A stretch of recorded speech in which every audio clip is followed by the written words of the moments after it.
Done. All right. Can y'all hear me now? I hope that people can hear me. Give me a thumbs up if you can hear me.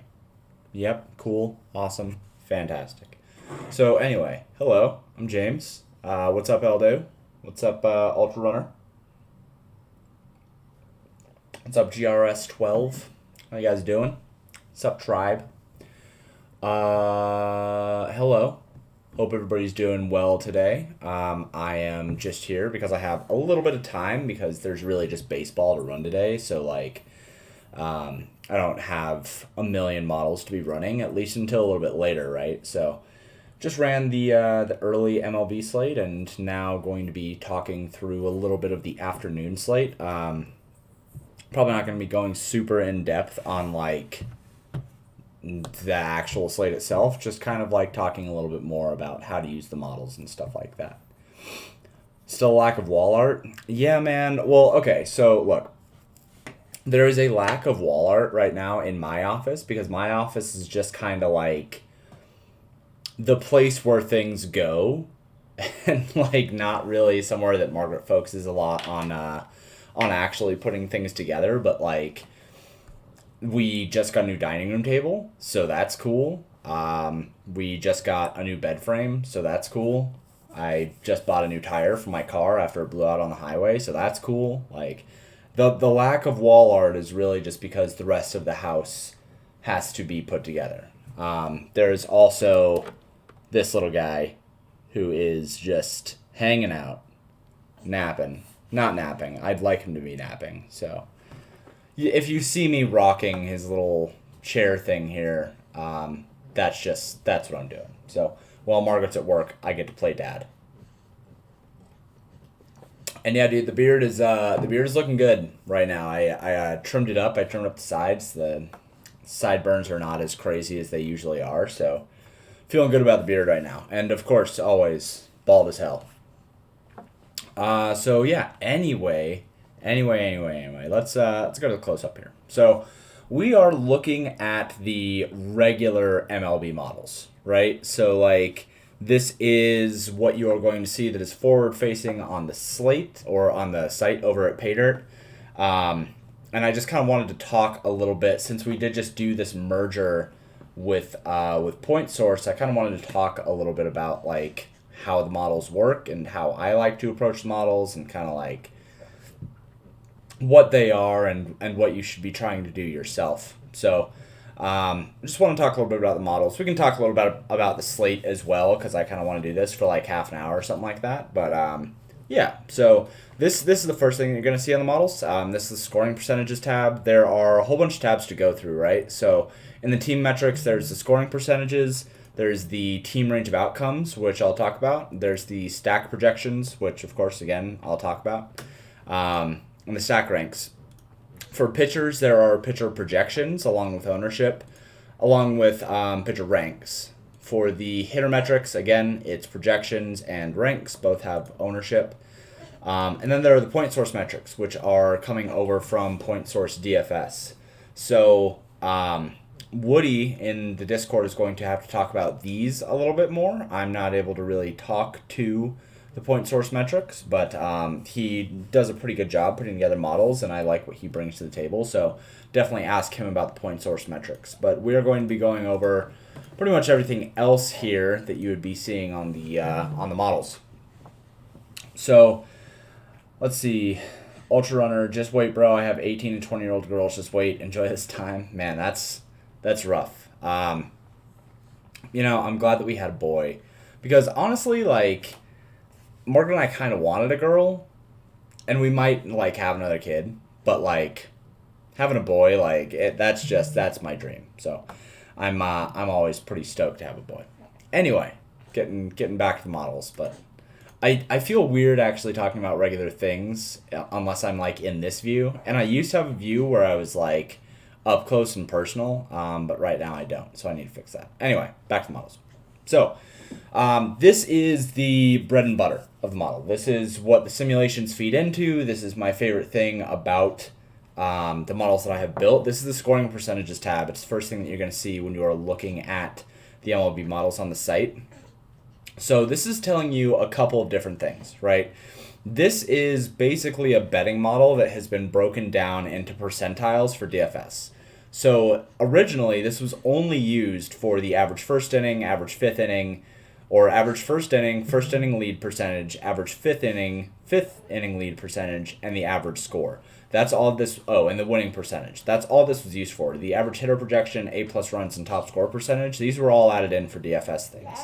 Obviously, ownership and the LevX scores were also DFS oriented, but this comes straight from my game betting model. So what this is doing is it's giving each team, it's recording over the amount of simulations that I have for the simulation model. What it's doing is it's taking the percentages and it's measuring certain things. So it's measuring how often the Reds are, like how many runs they score in the first inning, how often they have a first inning lead, their average fifth inning runs, how often they have the lead in the fifth inning, along with their average score as a team. And then what it's doing is it's going in and it's also taking the average hitter projection for this team.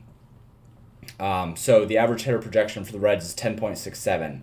For the Marlins, 9.32. For the Mariners, 9.34. Now this is that those are going to go down. I'm missing like 3 players for the Mariners right now, but you can see what the average score is or the average projection is for each hitter in the team. It also measures how often the team scores 8 or more runs, and this is kind of like the threshold that I look for GPPs. I want teams that have a pretty decent chance at scoring 8 or more runs, so it's recording that as well. Like the Mets have a 25% chance, the Yankees have an 18% chance, and we'll talk more about that stuff when we get to the team range of outcomes. It also has how often the team has the highest score out of all the teams on the slate in the simulation. So this is a newer feature and something that I really think is really, really cool. And the thing that I've been using the most now is this top score percentage. So it'll measure how often the Reds, the Angels, Royals, whatever. So the Tigers have an 8% chance to be the top scoring team. The Yankees only have a 5% chance. The Twins have a 5.4% chance. The Astros have a 6% chance. So this is probably my favorite column that I use quite a bit. The ownership is an aggregate. So this is the total projected ownership of all the players on DraftKings, along with the total projected ownership of all the players on FanDuel. I know you are a little baby. Well, Damascus spit up, so he wants to talk too. And then the LevX scores here. So LevX, if you use my NBA models, you'll recognize LevX. This is basically a way to find relative value and leverage in GPPs. So the higher owned a team is, the harder it is for them to be a team that has a high LevX. It's hard to have a lot of leverage when you're a really high owned team. But that doesn't mean that teams that are high owned cannot have leverage. You can still use teams that are higher owned in GPPs so long as they look really, really good in the model. So like the Reds, for instance, the Reds are projected to be 52% owned on aggregate. That's pretty high. But because they have such a good chance of being the top scoring team and because they have, such a high A plus runs percentage, they're about appropriately valued. I think that anything better than about negative 20 LevX is still probably fine. It's when you start getting into stuff like this negative 68%, you want to avoid that. Negative 55%, you want to avoid that. Neither one of those teams should really be used in GPPs just because they're way overvalued for how often they're going to be the top scoring team on the slate according to the models. So you have that for both DraftKings and FanDuel. As you can see, the Braves are an okay play on DraftKings, but they are a fucking trash play on FanDuel, 51% negative LevX. So just paying attention to that and make sure that you are looking on the site that you're specifically playing for. Whiteboy745, what's up, dude? How you doing? Just talking through some models. We're having a good time. Kept amazing. Thoughts on using top score percentages, MME stack limits. So I don't really like doing that. I answered that question the other day in the Discord. And the reason why I don't think that works is because you spread yourself too thin. If you have a max of 10% allocation of red stacks in an MME, you just don't have enough combinations of that team. You have to take a stand somewhere. So like with this, I don't even think that this top score, like, you could do this, but why would you even care about having 1% of this team? Like, why would you even care about having 3% of the Mariners in this instance? Like, you really don't. You should take stance on the teams that are actually going to win you GPPs. So I don't like doing that. What I prefer to do is I prefer to find the teams that have a neutral or positive Lev X. Like, if nothing else changed in the models, like obviously these models are going to change a lot in the next run, but if nothing else changed, I would probably want a lot of the Twins. I would probably want a lot of the Marlins. I would probably want an appropriate amount of the Reds. I mean, I would probably want something like, I don't know, 15, 20% of the Reds. Another thought that I had that I actually answered in the Discord the other day was doubling the top score percentage and using that instead.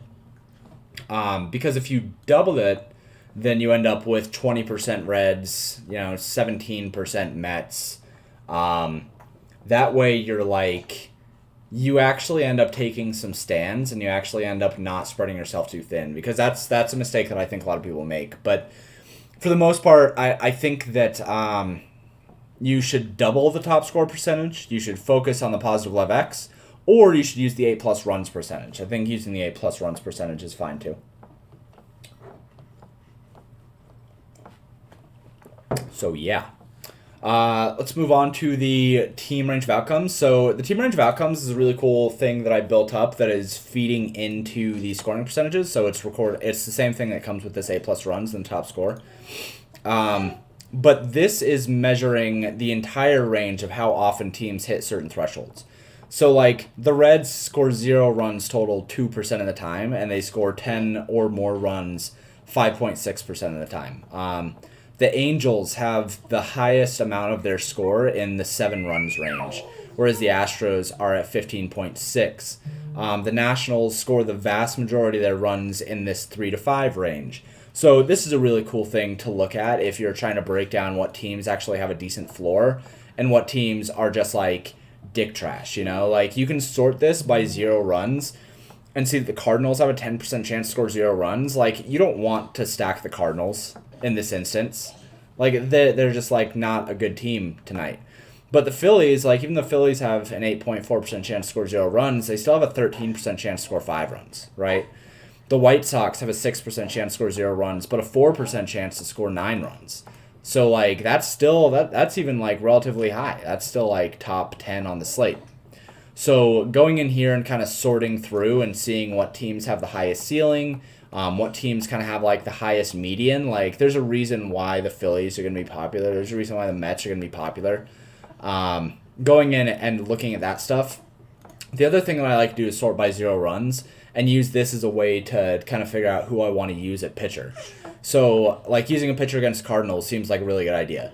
Using a pitcher against the Blue Jays or the Orioles or the Phillies, like these teams that have a high chance of scoring 0 runs, that's a good idea to use a pitcher against them. So that's how that works. Stack projections. So stack projections are basically measuring the individual teams in regards to how they are priced on the sites. So, like, the average price of the Reds is $3,800 on DraftKings and $2,900 on FanDuel, but only $14 on Yahoo. You can see who is, like, the best value on each site. Like, the Tigers are the best value on DraftKings. I mean, they're probably the best value on every site, but... Or no, it looks like the Twins are the best value on Yahoo. Like, you can sort by value. This is usually what I want to do if I'm, like... If I have 2 pitchers that are really, really expensive... I'll go in here and I'll sort by value, and I'll sort by DraftKings value, and I'll say, okay, so, like, my options, if I want to fit those 2 stud pitchers together, are going to be, like, the Tigers and the Twins, probably, because their average DK price is under $3K for every person. The Reds are, like, kind of a jump, but they're still really good value because they project super well. So that's what I use that for. Stack ranks are basically a measure of baselines for teams. So... I get asked the question a lot of what is the difference between ranks and projections. And the difference is that when you're running a model, I have 3 different models that I run for MLB. The ranks model, which is what I call a static model, basically just takes in baselines and builds up ranks based on like the baselines of the teams and like some very, very basic stuff for their matchup. So like the Mets are going into this matchup where like they're pretty expensive, but the opponent's Sierra is 4.56. The opponent bullpen slug percentage is 456. The opponent K per 9 is 7.84, and the 2K percentage is 42%, which is pretty good. And so like we have like these opponent metrics, but it's not taking in things like pitch type. It's not taking in things like splits. Like it doesn't really care that much about splits. It's not taking in a lot of the recent information on bullpens. It's not taking in averages. It's not doing odds regression. It's not doing a lot of like the kind of like very granular stuff that I think that a lot of good projection models need to have. So this is more of a baseline model. This is basically just going to say the Mets are in this spot. There's a high implied run total. The park is neutral. The stack rank is pretty good, right? So like this is a baseline model. It's what I call a macro model. And this is good for like if you just wanted to look at something at a glance. This is going to give you kind of like a screenshot of the slate overall. It'll also give you percent ownerships for each slate. This is the OG MLB model. Whereas the projections, so like if we go over into the projections are much finer.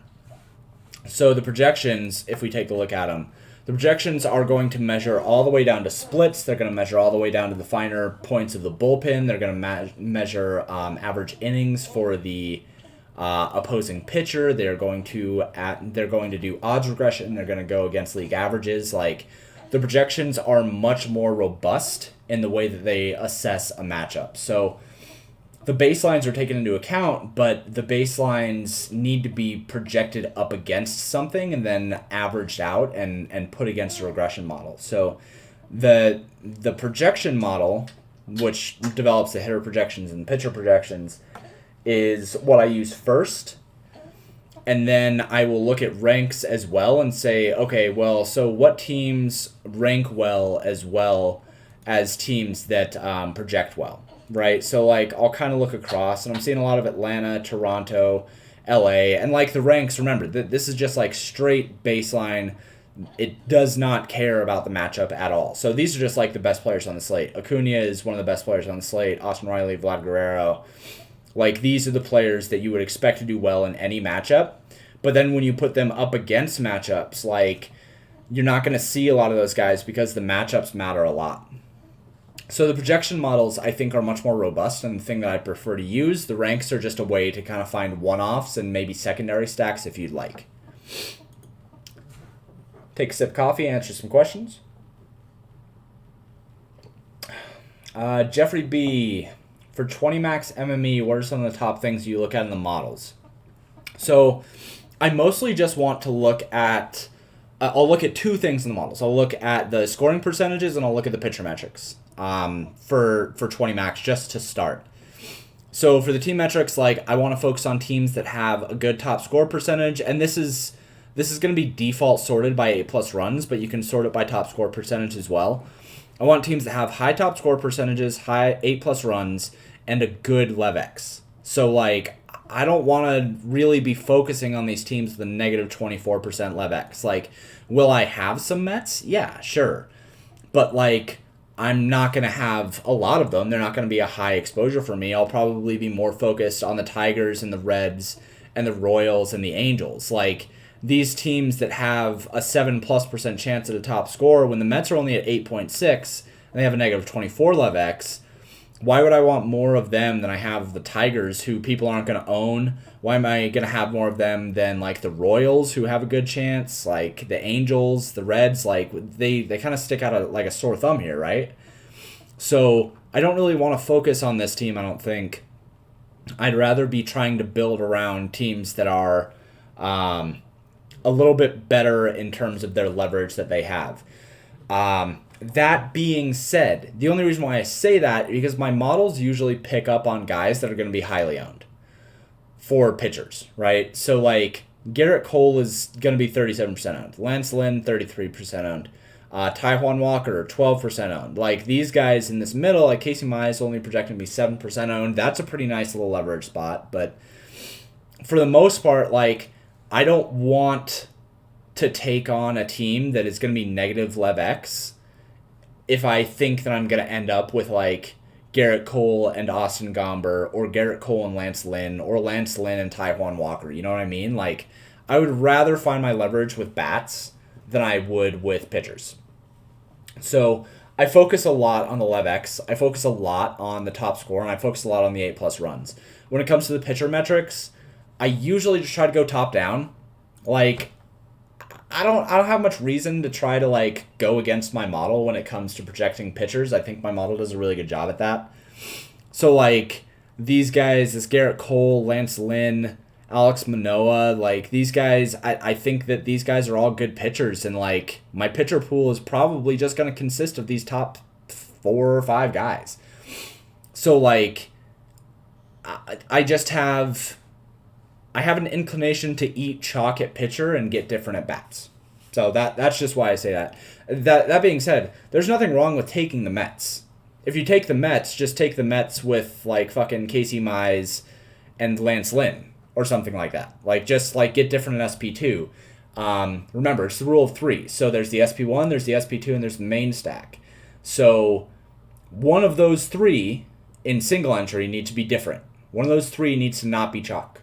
So, like, if you're going to eat Garrett Cole and Lance Lynn, then you're not going to eat the Mets. If you're going to eat Garrett Cole and the Mets, then you're not going to play Lance Lynn or Austin Gomber, right? So, like, you can look and see where all of this ownership is going to be concentrated, and you can look and see and say, okay, well, like, just looking at the models, you know, there's going to be a whole bunch, there's going to be a large portion of the field that just goes with Garrett Cole, Austin Gomber, and the Mets. Like, there's going to be a lot of people that do that. There's going to be a large part of the field that goes with Garrett Cole, Austin Gomber, and the Brewers, 86% combined ownership, and the Phillies. Like, you can just kind of see, just based on the models, that, like, that's going to be some of the chalk combinations that people want to make. So, like, I mostly don't want to eat chalk at all 3. Just find one of those 3 things to be different, and that's really all that you need to do. You can eat the Mets so long as you are different at your SP2 or at your SP1. I'm fine with that. So, like, when I'm building out my my 20 max and when I'm building out my 3 max, when I'm building out my single entry and stuff like that, that's mostly what I am trying to do.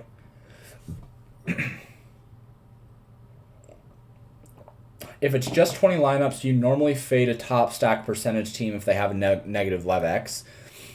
I don't really cross them out. I just won't go heavy on them.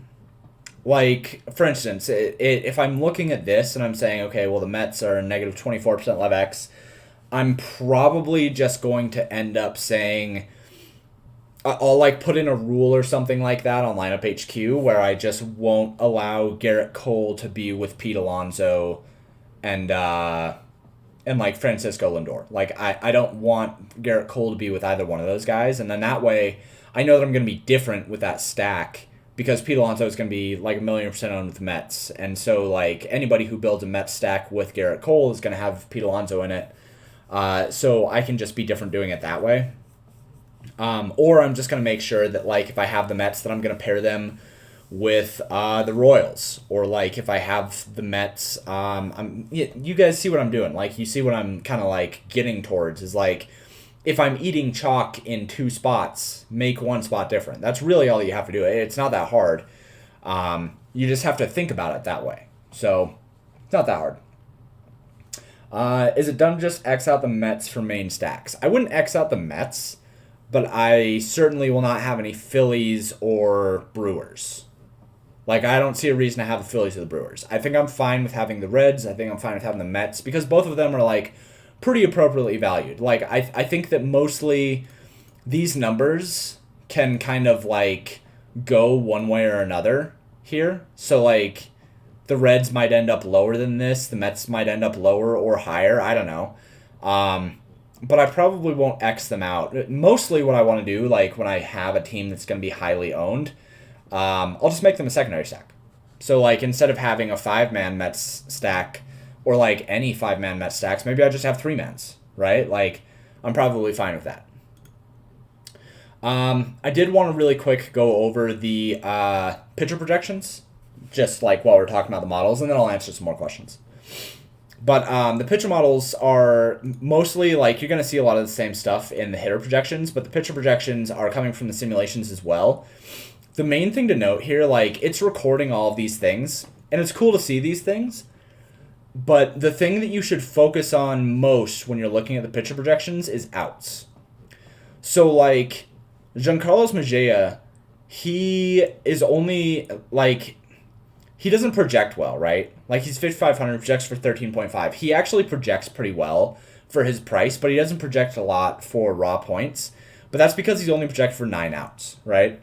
So like if he was projected for more outs, if he had 10 more outs, or if he had 9 more outs, you would expect his DraftKings projection to basically double. So if I have somebody with a low score, look and see and say, okay, well, how many outs are they projected for? Okay, well, he's only projected for 9, so that's why his projection is low. So, like, if you think that JC Mejia is, like, a good pitcher, and you are questioning why his projection is low, look at the outs. See if I'm only projecting him as an opener. See if I'm only projecting him as a reliever or something like that. So that's important to note. The other thing that's important to note is when you're looking at pitcher projections, one of the things that I think is really, really important is not eating chalk where you can make up the points elsewhere. So like Garrett Cole is only projected for 21.62 today, and I'm giving him a little bit of a handicap because of the doctoring baseballs thing right now. So he's only projected for 21. Lance Lynn is projected for 21 as well.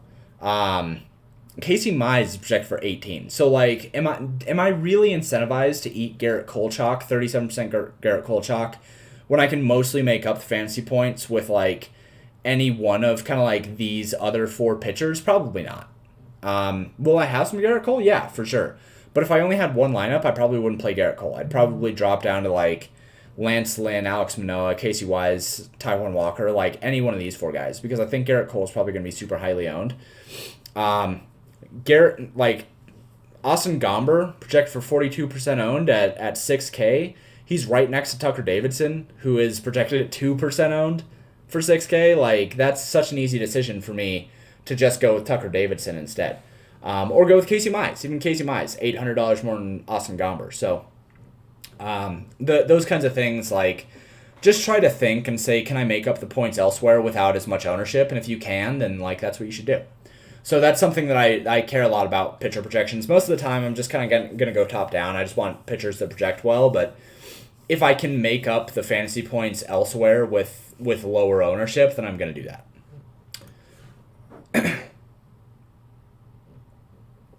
Think you're hammering. The Reds, Dodgers, Red Sox is my main 3.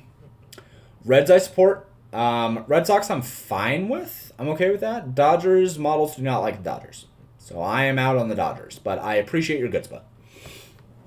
Going over the hitter metrics really quick. Again, this is kind of the same thing as like with pitchers. It's just measuring what they did in the simulations and then saying, here's a projection, mostly. If you are looking at something and saying, well, this kind of looks weird, like why does Izan Diaz project for 13 fantasy points? Just know that a lot about my models, and I had this question asked the other day, like why do guys project super high when they don't project very well in other models? It's because I don't go super granular and I allow short samples to get into the models because I would rather be on somebody early and like on somebody in a hot streak rather than waiting until like the data has stabilized and missing out on the upside that they may represent. So like, is Izan Diaz really good? I don't know. Maybe. Like, it's obviously a small sample when it comes to him and his projection. He probably shouldn't be projected for 13, but, like, he's projected for 13 because he's been hitting the ball really, really well. And, like, he has been able to produce. So, when it comes to things like that, when you see high projections on guys and you're just like, why does that projection exist? Like, why is Scott Heineman projecting for the most fantasy points on the slate? Just keep in mind that the models they have a lot of short term baked into them. And they also are just trying to identify upside before other people catch on. So think of them as more like everything that I build with DraftKings or everything that I build with models is kind of like, can I get on things before other people can? And I build my models that way to do well in GPPs. So don't look at the projections and say, this doesn't look like what their median projection should be. Just look at it and say, okay, this probably means this guy has been doing really, really well. Make an assessment. If you want to use him, then if you want to follow the models, it's good for GPPs. For cash games, I have a different strategy on cash games anyway. So just know that projections are built for GPPs and trying to find upside early. Let's see. So happened to me with Patrick Wisdom the other week. I'm going to keep using those guys. Yeah, exactly. I mean, it happened with Patrick Wisdom. Like yesterday, it was, I don't know, the fucking catcher for the Twins or whatever. Like he was projected for 14 fantasy points. He had 12. Like he did well, even though it was Ryan Jeffers, I think. Like, the model just picks up on those things because I want to be on guys before other people are. So the last thing that I will say about hitter projections and metrics, because the ranks basically just give a rank of like the best players on the slate, the ranks you should be using for one-offs. But when it comes to projections, hitter projections don't matter that much. What matters is stacks. So like if you're stacking the Reds, go over to the projections and try to stack up the guys with the best projections. If you're stacking the Indians, go over to the projections, stack the guys with the best projections in the Indians. Don't look at the projections as a way to say, this is who I want to use in a lineup. Look at the projections after you have decided on the teams that you want to stack, and then use the best projections from those teams to build the lineups. Never look at the projections first. Ever. I will give you a slap on the wrist. Just don't ever look at hitter projections first. It's a mistake that a lot of people make. It's how home run parlay lineups are made. Just don't even fucking care about them. In fact, like you could ignore the hitter metrics on the site completely, and I won't be mad. Like I won't be offended. I build them because they are good, but like if you don't want to use them, that's fine. If you just use the scoring percentages, and if you just build lineups and say I'm just going to put together stacks of the Reds, the Mets, and the Angels today, and like that's just what I'm gonna do, and you don't even look at the hitter projections, cool, good, awesome. Nothing wrong with that, because what matters more is building stacks and building correlation and doing things that way rather than looking at the hitter projections. Don't look at the hitter projections first. So yeah, anyway, that's pretty much everything on the models. I'll answer questions for a little while before I have to go like update things, but I don't have a lot to update, so I'm gonna drink my coffee and like answer some questions and just kind of hang out a little bit. Do I have a weather rating or something similar that affects it as well? Not necessarily. I do have stuff on the back end that I can apply some like small boosts. But for the most part, I think that kind of stuff is contextual.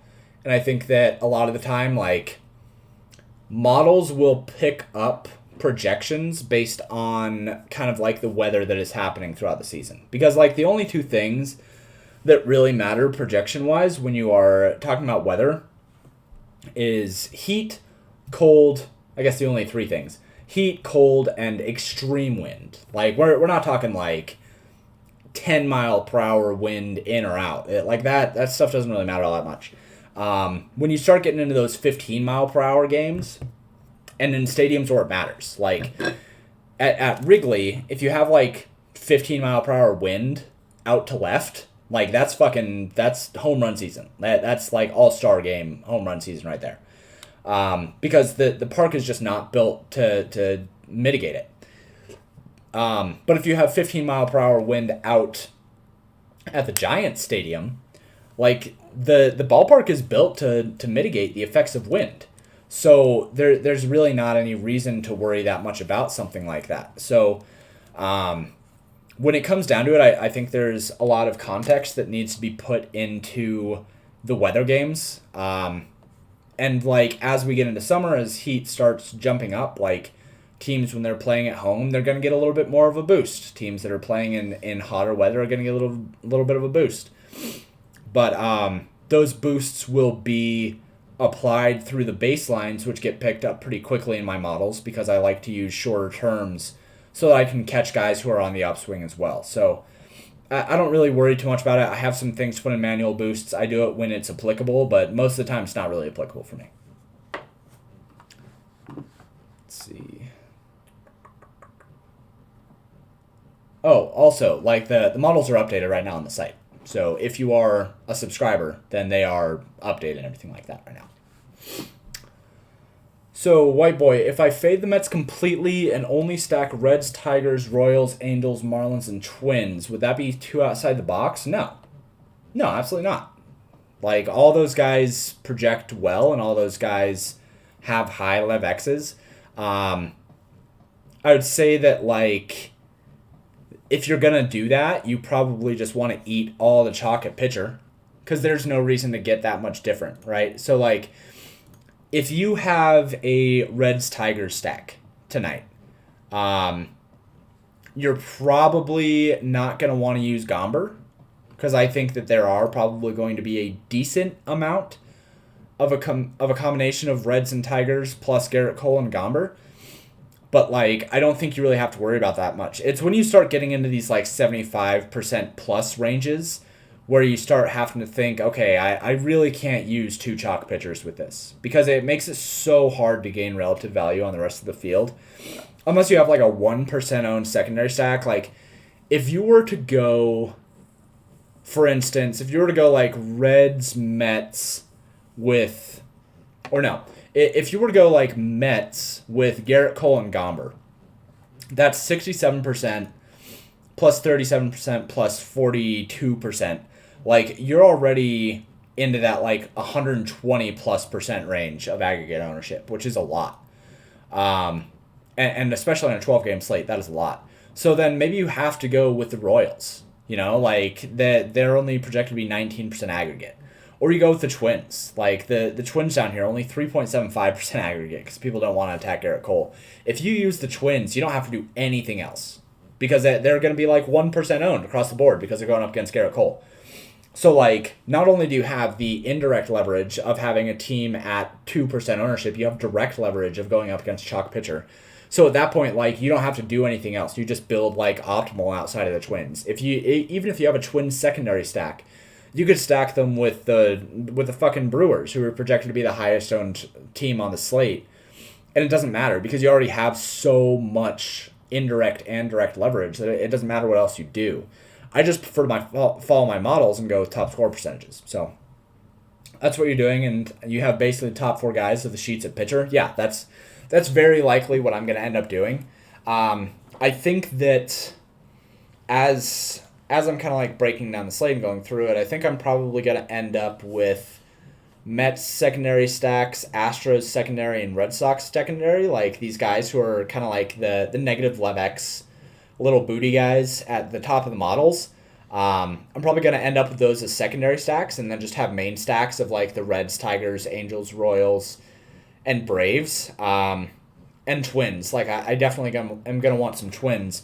But at the same time, like, you don't need that many Twins, right? Like, they only have a 5% chance of being the top overall scoring team. Yes, they have a lot of leverage, and they have a lot of positive leverage, and they're a good GPP play. But, like, they still only have a 5% chance of being the top overall scoring team, you know what I mean? So, I'll probably have, like, 10% Twins as a main stack because the Twins can definitely fuck around and, like, score some runs, but I don't think you need to go crazy. Like the Pirates, like I even though they're a good positive Lev X, like, I don't need a lot of the Pirates. The Rockies, I don't need a lot of the Rockies. I don't need like 5% or something like that. If I had a full 150 MME run, I probably would end up with like 5% Rockies, 5% Pirates, 10% Twins, and then like spread out the love of all the teams up here just because, like, I don't need that much leverage. Another thing that I will end up doing, and something that I suggest most people end up doing, is splitting up Austin Gomber and Garrett Cole. So, like, they're both really good plays, right? Like, Gomber is way underpriced. He's obviously way underpriced. But, like, he's going to be like 50% owned or something like that. He's going to be super owned.